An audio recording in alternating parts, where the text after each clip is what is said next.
அதிகாலை தமிழ் நேயர்களுக்கு வணக்கம். இப்போ நம்ம திரை விமர்சனத்துல பார்க்க போற படம் வந்து அனலி. Welcome to Lal's mafia. இந்த உலகத்துல யாருமே இல்லைனாலும் உனக்காக நீ தனியா வாழ்ந்து காட்டணும். நம்ம தான் ஜாக்கிரதையா இருக்கணும்.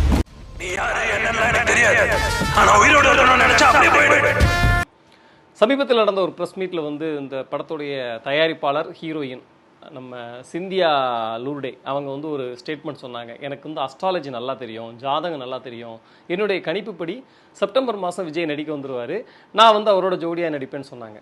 எனக்கு என்னென்னா இந்த படத்தோட ரிசல்ட் அப்போ அவங்களுக்கு தெரிஞ்சிருக்கணும்ல, அவங்க தயாரிக்கிற நடிக்கிற எப்படி அவுட்புட் வரும், இதுக்கு எப்படி ரெஸ்பான்ஸ் இருக்குன்னு அவங்களுக்கு தெரிஞ்சிருக்கணும்ல, இந்த கதைலாம் அவங்களுக்கு தெரிஞ்சிருக்கும்ல.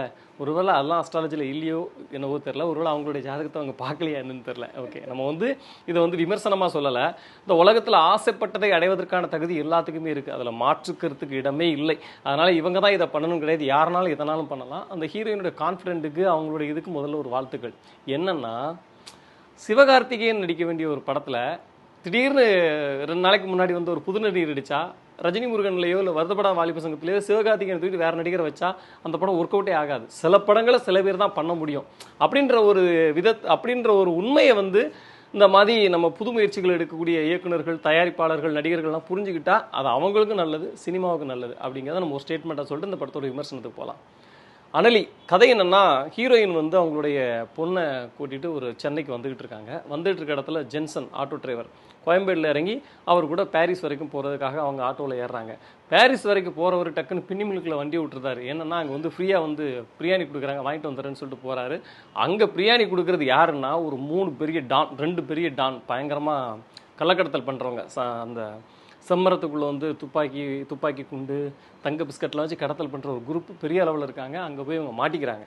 ஸோ மாட்டினவங்க எப்படி வெளியில் வந்தாங்க, அந்த குரூப்பெல்லாம் அப்படி அந்த குரூப்லேருந்து எப்படி இவங்க தப்பிச்சு வந்தாங்க, அந்த குரூப்பு போலீஸ் மாட்டிச்சு, அந்த குரூப்லாம் போலீஸ்ட்டை மாட்டினாங்களா இல்லையா அப்படி என்பது இந்த படத்துடைய கதையாக விரிகிறது. நடிகர்கள் ஜென்சன் அவர் வந்து நல்லா காமெடி பண்ணக்கூடிய ஒரு நடிகர், லப்பர் பந்தில் பயங்கரமாக கவனிக்கப்பட்டவர், ஒரு ஆட்டோ டிரைவராக ஒரு கேரக்டர் ஆர்டிஸ்ட்டாக அந்த படத்தில் வந்து அவருடைய வேலையை சரியாக செஞ்சுருக்காரு. குமாரவேல் நம்மளுக்கு ரொம்ப பிடித்த நடிகர், ராதாமோகன் படங்களில் வசனம் எழுதுவார், நடிப்பார், நல்லா நடிப்பார். அவருடைய நடிப்பு நம்மளுக்கு எப்போதுமே பிடிக்கும்.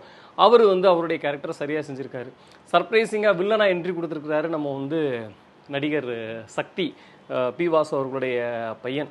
அதாவது வாழ்ந்து கெட்டவங்கன்னு சொல்லுவாங்க, வாழாமலே கெட்டவர் மாதிரி. பாவம், அவருக்கு ஒரு பெரிய வெற்றி கிடைக்கவே இல்லை.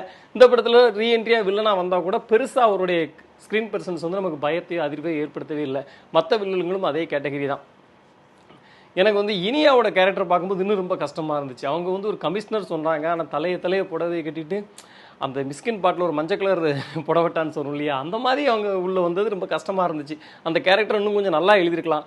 ஒரு பெண் தயாரிப்பாளர் தான் படத்தை தயாரிச்சிருக்காங்க, ஆனால் அவங்களே ஒரு பெண் கேரக்டர் வந்து அவ்வளோ வீக்காக எழுதுறதுக்கும் இயக்குறதுக்கும் எப்படி தினேஷ் தீனா இயக்குனருக்கு இது கொடுத்தாங்க தெரியல, பெர்மிஷன் கொடுத்தாங்கன்னு தெரியல. ஏன்னா அந்த கேரக்டர் வந்து எவ்வளோ டீக்ரேட் பண்ண முடியுமோ அந்த அளவுக்கு பண்ணியிருந்தாங்க.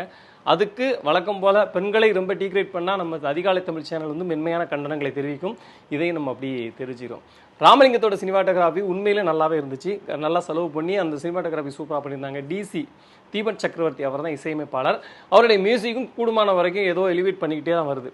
இந்த படத்தில் பிரதான பிரச்சனை என்னென்னா, ஹீரோயினுடைய ஸ்க்ரீன் பர்சன்ஸ் வந்து எப்படி இருக்குது அப்படின்னா, இந்த ஒரு பொருந்தாத குள்ளாவை தலையில் மாட்டின மாதிரியான ஒரு சூழல் வந்து அவங்களுடைய இதில் இருந்துக்கிட்டே இருந்துச்சு. இன்னும் கொஞ்சம் பெஸ்ட்டான பெர்ஃபார்மன்ஸ் கொடுத்துருக்கலாம், இன்னும் கொஞ்சம் நல்லா எஃபெக்ட் போட்டிருக்கலாம். முக்கியமாக ஆக்ஷன் காட்சிகள்லாம் அது எப்படின்னா, அது ஒரு இயல்பாக ரிதமெட்டிக்காக பாடி வளைஞ்சு சண்டை போடணும் இல்லையா. அந்த விஜயசாந்தி மேடம் மாதிரிலாம் இவங்க சொன்னாங்க, நான் விஜயசாந்திக்கு எடுத்து நான் தான் சண்டை போட்டிருக்கேன்னு சொன்னாங்க. ஆனால் நமக்கு வந்து அதில் வந்து ரொம்ப ட்ரமட்டிக் தெரிஞ்சுக்கிட்டே இருக்குது.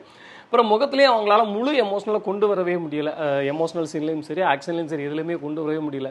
இப்படி இந்த கதை ஓரளவு கொஞ்சம் இன்ட்ரெஸ்டிங்கான கதையாக இருந்தால் கூட நடிகர்களுடைய நடிப்பிலும் ஸ்டேஜிங்கிலும் நிறைய போதாமைகள் இருப்பதனால் இந்த படம் வந்து, இந்த அனலி வந்து நம்மளை வாட்டி வதைத்து விட்டது என்பதுதான் வருத்தமான உண்மை. அதிகாலை தமிழில் சின்ன படங்களை நம்ம வந்து ரொம்ப ஆசையாக விமர்சனம் பண்ணிக்கிட்டே இருக்கோம் தேடி. ஆனால் அந்த சின்ன படங்கள் நல்ல படங்களாக இருந்தால் மட்டும்தான் நம்ம சப்போர்ட் பண்ண முடியும். ஏன்னா நம்மளை நம்பி ஒரு 10 பேர் பார்த்தா கூட அந்த 10 பேர் நம்மளை எதுவும் வருத்தப்பட்டுறக்கூடாதுங்கிறனால இருக்கிற உண்மையை நம்ம ஆனஸ்ட்டாக சொல்லிடுறோம். தவறாக எடுத்துக்க வேண்டாம். நன்றி, வணக்கம்.